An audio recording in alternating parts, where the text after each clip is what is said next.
I get it. A lot of Steelers fans are frustrated. The whole saga with Aaron Rodgers feels like a waste of time. We've heard the rumors. We've seen the speculation. And now that the dust is settling, many are thinking, what was even the point? But let's slow down for a moment and really look at what's going on here, because behind the smoke, there's fire. And the Steelers, whether fans realize it or not, might be playing this perfectly. For the past few weeks, rumors linking Rodgers to Pittsburgh have gone from background noise to front-page headlines. At first, it felt like clickbait. A 40-year-old quarterback coming off an Achilles injury, wrapped in media drama, headed to a team that just signed Russell Wilson and traded for Justin Fields? It didn't make much sense on the surface. But then the reports kept coming. Whispers turned into conversations. And it all begged the question, were the Steelers actually considering making a move for Aaron Rodgers? From a football standpoint, the idea has layers. Rodgers isn't just a future Hall of Famer. He's one of the most intelligent quarterbacks to ever play the game. His ability to read defenses, control tempo, and elevate receivers is something very few in the league can replicate, even at 40, even coming off an injury. And for a team like Pittsburgh, stuck in a cycle of mediocrity, desperate to get back to true Super Bowl contention, it's not crazy to think they'd at least explore the idea. But here's the thing. In the NFL, very few leaks are accidental. When stories like these start floating around, Rodgers to Pittsburgh, Wilson possibly being cut, Fields not being viewed as the long-term guy. It's often more about leverage than truth. It's smoke designed to send a message. And I believe that's exactly what happened here. Think about it. The Steelers bring in Russell Wilson on a veteran minimum deal. Smart move. No risk, high upside. Then they trade for Justin Fields for pennies on the dollar. Again, smart. A young QB with first-round talent, given a shot to develop without pressure. And suddenly, this front office looks like it's cooking. But then the Rodgers rumors start. And you have to ask why. The answer? Pressure. Pressure on Wilson to stay sharp and know his spot isn't guaranteed. Pressure on Fields to develop fast. Pressure on other teams, too, to pay attention. The Steelers, in one offseason, turned their quarterback room from a liability into the talk of the league. And even if Rodgers was never coming, the mere association with his name elevated the conversation. Now, let's be honest. Rodgers isn't signing with Pittsburgh. The Jets own his rights. He's already working out and planning to return. And by all accounts, New York is his team. But the Steelers didn't need to actually get Rodgers. They just needed people to think they might. It's a classic poker move. Show a strong hand, even if you're bluffing. And suddenly, the narrative shifts. Pittsburgh isn't seen as a team just hoping Wilson works out or praying Fields develops. They're seen as aggressive, strategic, willing to do whatever it takes to win. And that matters, not just for perception, but for locker room dynamics. Every player in that building knows what's at stake. Mike Tomlin isn't here to rebuild. He's never had a losing season, and he doesn't plan to start now. This team, with a revamped defensive line, a top-tier defense, and a QB competition that's far from settled, is signaling one thing loud and clear. We're going for it. So no, Rodgers isn't coming. And no, the Steelers probably never seriously considered it. But the idea served a purpose. It stirred the pot. It created tension. It lit a fire under Wilson and Fields. It told the rest of the AFC North, Pittsburgh's not just here to participate. They're here to disrupt. Now the focus shifts to what really matters. Training camp, roster construction, and figuring out who leads this team under center. Will Wilson show flashes of the old MVP form? Will Fields finally put it all together in a stable environment? Will someone else rise from the shadows? Time will tell. But what's clear is this: the Steelers have options. And in today's NFL, having options at quarterback is everything. Meanwhile, for Rodgers and the Jets, the pressure is just as high. He's coming back to a team that's loaded on defense and hungry for results. There's no more grace period. No more waiting. And if things go sideways in New York, well, let's just say the Rodgers to Pittsburgh rumors might not be over just yet. But for now, the Steelers are playing the game better than most are giving them credit for.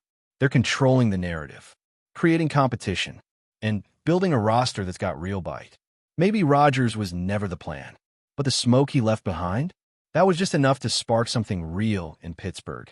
And that's what this front office does best. They don't panic. They don't chase trends. They move quietly, efficiently, and then they strike. Whether it's signing value deals, flipping low-risk trades, or weaponizing media narratives, the Steelers know how to play chess in a league full of teams still stuck on checkers. So before you write off the Aaron Rodgers drama as a distraction, consider that it might have been a setup all along. A perfectly timed bluff in a high-stakes game. And right now, it looks like Pittsburgh is holding the cards. Now that the smoke has cleared around Aaron Rodgers, all eyes shift to what really matters in Pittsburgh. How this offense is going to look with Russell Wilson and Justin Fields in the same quarterback room. And here's the truth. No one, not even Mike Tomlin, can predict exactly how this will play out. But one thing is certain. The stakes have never been higher, and every decision made from this point forward could define the Steelers' identity for the next decade. Let's start with Wilson. There's no sugarcoating it. His last 2 seasons were rough. The Denver experiment was a disaster, plain and simple. The chemistry wasn't there, the scheme didn't fit, and the pressure of living up to that massive contract seemed to weigh him down. But now, all of that is gone. No more $245 million expectations. No more Nathaniel Hackett. No more national headlines blaming him for every misstep. What's left is a humbled, motivated, and, most importantly, free Russell Wilson. That matters, because for the first time since early in his Seattle days, Wilson has to fight for his spot. There's no job guaranteed here, and that brings out the best in guys like him.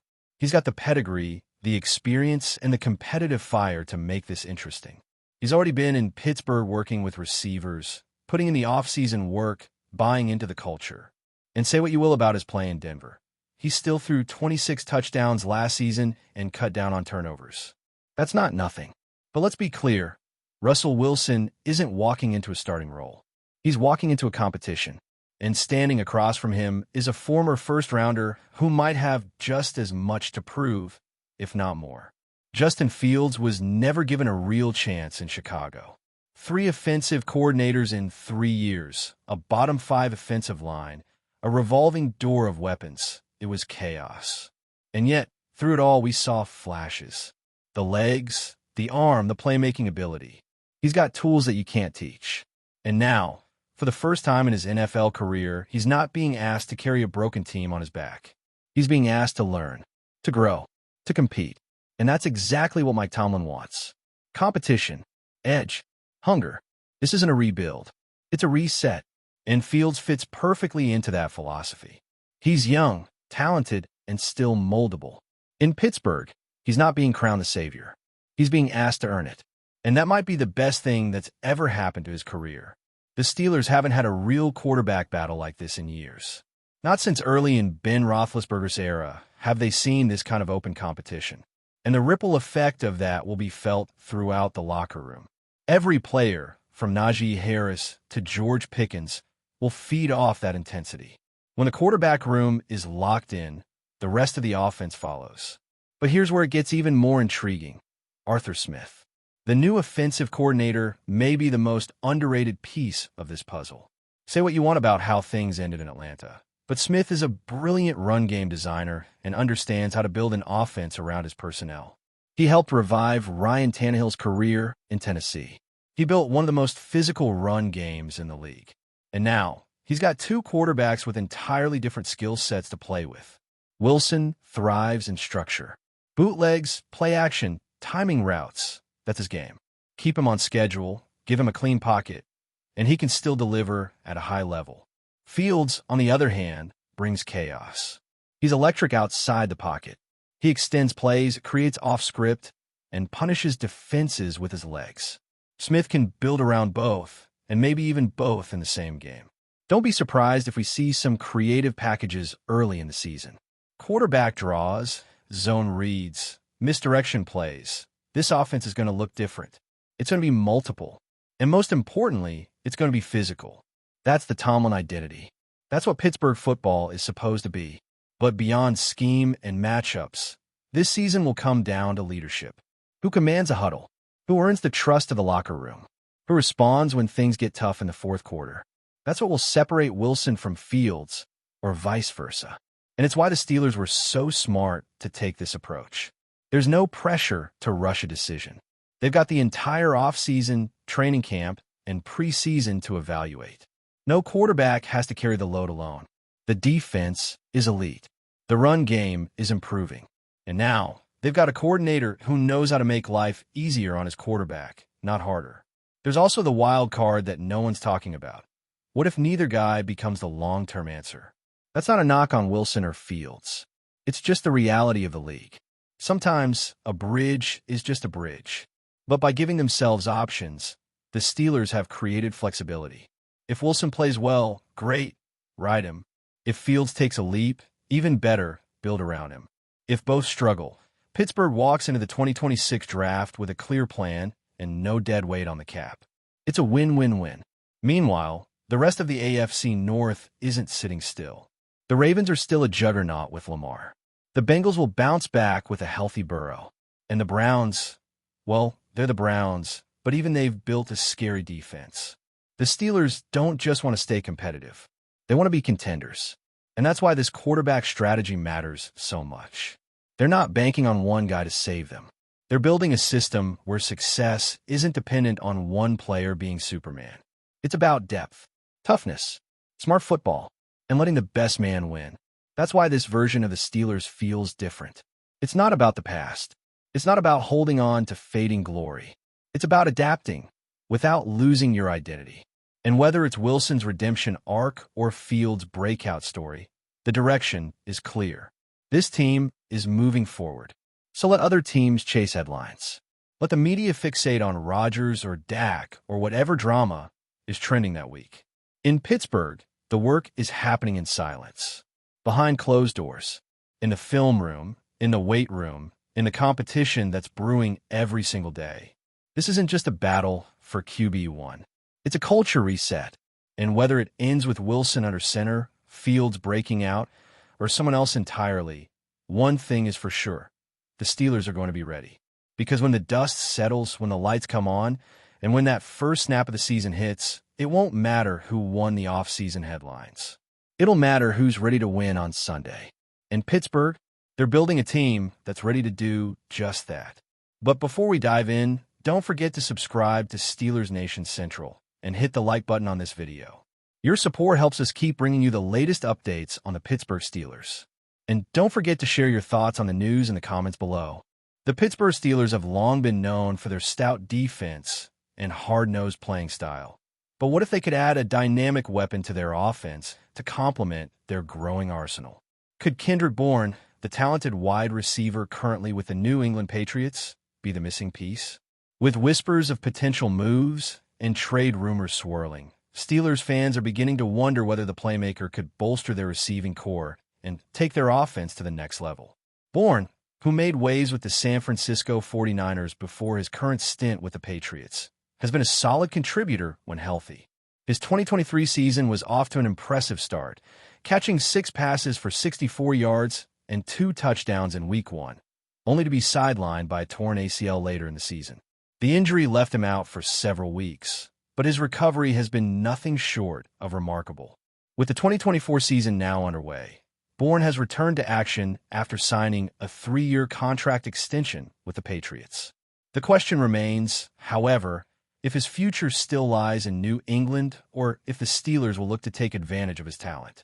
The Steelers' receiving core, led by Deontay Johnson and George Pickens, has shown promise, but a proven veteran like Bourne could add an extra layer of depth and versatility to their offense. With his ability to stretch the field and make plays after the catch, Bourne could be an ideal fit for Pittsburgh's style of play, providing quarterback Kenny Pickett with a reliable target in crucial situations. Imagine the Steelers' offense, already starting to click, now with an added weapon who can contribute immediately. Rumors are already circulating that the Steelers might be exploring trade options or free agent acquisitions to further improve their offense. While there's no guarantee Bourne will be available for trade, his recent contract extension with the Patriots might not mean an unbreakable bond. The Patriots have been known to make tough decisions when it comes to veterans, And with Bourne's recent injury history and the Patriots' need to manage their salary cap, the Steelers could see this as a window of opportunity to strike. As the 2024 season progresses, all eyes will be on Pittsburgh's front office to see whether they take action. Adding a player of Bourne's caliber could make the difference between a playoff appearance and a deep postseason run. The question remains, will the Steelers pull the trigger on this potentially game-changing move, or will another team snatch him up before they get the chance? Only time will tell. That's it for this update. If you enjoyed the video and want to keep receiving exclusive news about the Pittsburgh Steelers, make sure to subscribe to Steelers Nation Central and give this video a like. We always look forward to hearing your comments and opinions. See you in the next video.